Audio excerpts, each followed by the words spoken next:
life as a prosecutor to public safety, to keeping our community safe, our families safe, our kids safe. And when it comes to law and order, I think you all know by now nobody's going to bully me. I don't mess around, and neither does Donald Trump.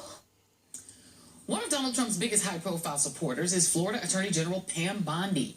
Back in March, ahead of the Florida primary, Bondi endorsed Trump over Florida Senator Marco Rubio, noting to the crowd that she and Trump had, quote, been friends for many years.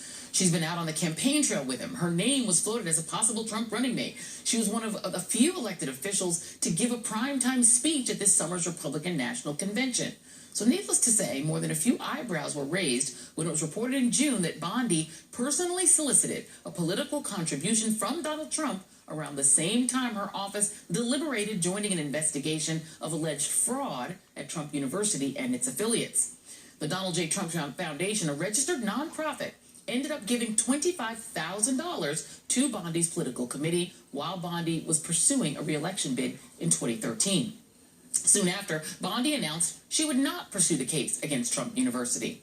And the plot thickens. Now, the Washington Post is reporting that Donald Trump paid the IRS a $2,500 penalty this year after it was revealed that Trump's charitable foundation had violated tax laws by giving a political contribution to a campaign group connected to Florida's Attorney General. And joining me now is the reporter behind that story, David Farenthold of the Washington Post. All right, David, so walk us through this. Donald Trump winds up, or his foundation winds up giving this donation to, sort that out for us. It's very confusing. So as you said, Pam Bondi solicits a donation from Donald Trump when she's considering whether or not to investigate Trump University. Trump pays that donation, $25,000, out of the Donald J. Trump Foundation, which is an odd entity. It's a charity. It's very small. It contains almost no money from Donald J. Trump himself. People, you might think that it doesn't. It does, but it doesn't.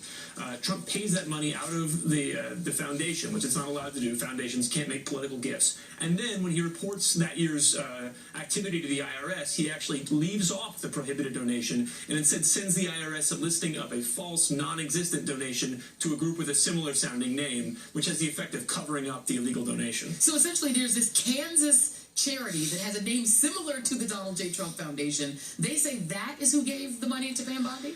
Yeah, so Pam Bondi's group is called And Justice for All, the political group. That they get the money when Trump's accountants send that year's tax filings to the IRS. Instead of listing that donation, which the IRS would have noted was not allowed, they told them they'd given $25,000 to a group in Kansas called Justice for All, almost the same name. That group got no money from Trump, but the IRS was none the wiser, and as a result, the illegal contribution didn't show up on the IRS's radar until this year. And you know, there's so many things that are strange about it, but one of them is, if somebody calls and asks Donald Trump, you know, we just quoted him saying he's a very rich man, he loves to tell people how rich he is. If somebody is asking him for a campaign contribution, Donald Trump himself